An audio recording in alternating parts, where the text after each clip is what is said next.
com Paulo Kretli, presidente da Franklin Covey no Brasil há 10 anos, certo, Paulo? Paulo é especialista em gerenciamento de tempo. Paulo, sua formação é uma formação um pouco distinta do executivo. Conte-nos como foi essa transferência de um professor de ensino médio para um executivo, CEO de uma empresa internacional. A minha primeira formação foi pedagogia. Antes da pedagogia, eu fiz um colégio técnico de mecânica. Quer dizer, não tem nada a ver uma coisa com a outra, piorou, né? Mas o meu pai, ele foi professor na escola Senai. E aí aquilo me encantava, ver meu pai mexer com umas coisas. Então eu resolvi fazer um colégio de mecânica em Campinas, na Unicamp. E fiquei lá 4 anos. Ao me casar, e eu fiz um trabalho voluntário também, fiquei no Nordeste durante 2 anos, dos 18 até os 20 anos. Isso me deu uma visão melhor do que eu gostaria de fazer na vida, que era ensinar. Essa era a coisa que me dava maior paixão. E aí escolhi a pedagogia. Atuei durante 8 anos, depois de formado, durante 8 anos na área, né, dando aula para a escola de segundo grau. Mas depois a minha vida foi me conduzindo para a área executiva. E isso está muito atrelado à história da própria Franklin Covey aqui no Brasil também? Você esteve desde o início? Como foi essa história? Estive desde o início. Quando eu costumava dar palestras na área de didática, né, ensinando professores e como eles poderiam influenciar melhor e chamar mais a atenção dos alunos.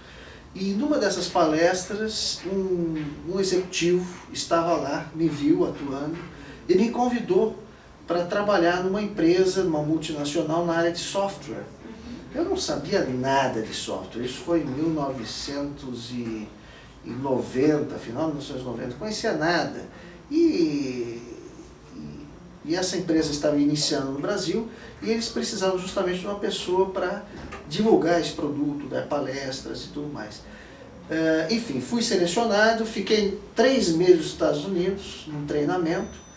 Ao retornar, trabalhei durante 5 anos nessa empresa, que foi a WordPerfect e depois Novell. Elas se uniram, né? Então, a Novell, que é uma empresa que existe até hoje na área de redes e tudo mais, e permaneci com essa empresa durante 5 anos. Depois estive em outras organizações, como a Corel, como a Autodesk, e aí resolvi fazer um MBA fora dos Estados Unidos. Foi quando, ao retornar, fui convidado a trabalhar na IBM. Fiquei um tempo na IBM e nessa ida minha para os Estados Unidos eu tive bastante contato com a Franklin Covey. Me encantei com o conteúdo da empresa, o que a empresa pode oferecer para as organizações e sonhei em ter a Franklin Covey aqui no Brasil. Foi quando eu ainda na IBM, em uma das minhas viagens, tive contato com a presidente da área internacional da Franklin Covey. Na época ela me convidou para iniciar, ou melhor, substituir um gerente geral lá no México. E resolvi esperar um pouco porque o meu interesse era o Brasil, eu conheci o mercado brasileiro e depois de 1 ano por aí voltei a ter contato. Foi quando finalmente eles resolveram abrir a empresa aqui no Brasil no ano de 2000. E no início a empresa era eu na minha casa, né, na sala da minha casa, e aí nós que eu digo, eu e um colega dos Estados Unidos que me dava todo o apoio, eu vendia, eu entregava, como vocês sabem, a Franklin Covey, além dos treinamentos e consultoria, nós temos produtos também, agendas, livros. Então eu, durante os treinamentos, tinha também os materiais que nós entregávamos, né? E foi interessante que eu me lembro que nós tivemos um treinamento grande logo no primeiro mês, lá em Recife. E os nossos materiais são volumosos, né? E eu tive que levar tudo aquilo para Recife. E tem todo um trabalho anterior de montagem de um kit, é uma agenda que eu monto, né? Eu me lembro até hoje meus filhos participando, montando as agendas, né? e minha esposa ajudando, depois eu fui com ela, nós pegamos o avião, levamos os 80 kits, enfim. E aí hoje, depois de quase 10 anos, eu lembro com muito carinho esses momentos. Hoje nós temos mais de 100 colaboradores, né, diretos, quer dizer, 50 aqui full time dentro da empresa e mais 50 consultores no resto do Brasil, e aproximadamente mais uns 100 ou 200 indiretamente atuando com a Franklin Covey como representantes, etc. Os netos só não ajudaram porque não estavam lá ainda. Ainda não chegaram, são muito pequenos. Faço minha pergunta com o título de um artigo seu publicado na Mundo Inova. O executivo, seus múltiplos papéis e o principal deles, o de pai. Como que é essa balança? Olha, como eu disse no início, para mim sempre foi muito importante a questão da família, né? Os executivos, de uma forma geral, têm que ser bastante ecléticos, são muitos papéis. Agora, sem o apoio da família, sem o seu cônjuge, sem a compreensão dos filhos, fica muito difícil.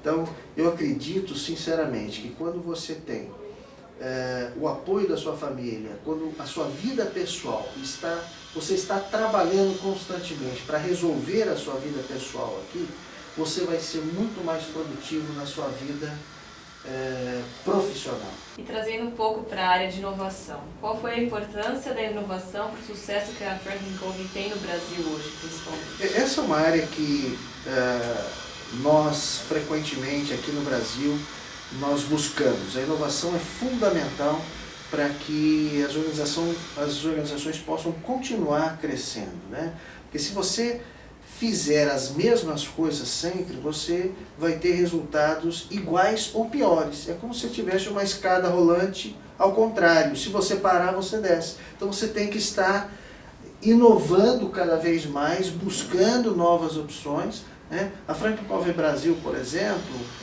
está inovando em várias áreas. Uma delas é trazendo um MBA, né?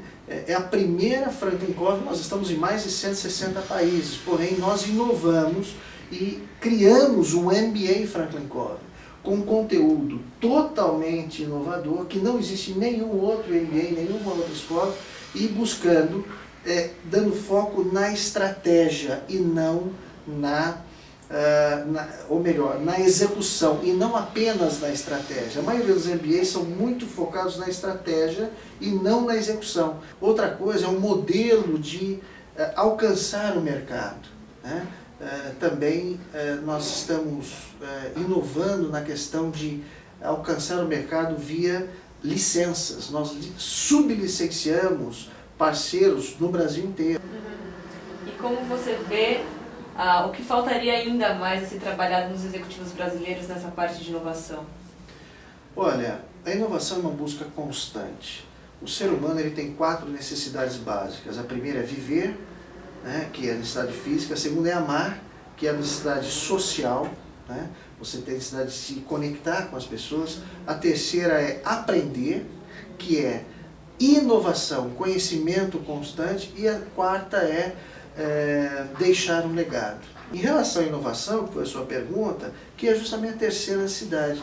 As organizações e as pessoas têm esta necessidade de aprender constantemente. E uma empresa que não se atualiza, não inova e não procura ter uma nova visão de mercado e com novos produtos, etc., está fora do mercado. Então, onde nós nos inspiramos muito é na obra de Clayton Christensen, que é um dos papas na inovação mundial, um professor de Harvard, esteve recentemente numa palestra, inclusive Clayton Christensen, que faz parte do Board of Directors da Franklin Covey, e que é um dos papas da inovação no mundo. Muito legal. Paulo, foi um prazer tê-lo conosco, a Mundo Inova agradece. E vocês continuem a acessar a Mundo Inova, saibam como inovar, assistam os vídeos, as entrevistas, leiam nossos artigos. E, Paulo, muito obrigado. Foi um prazer. Até a próxima.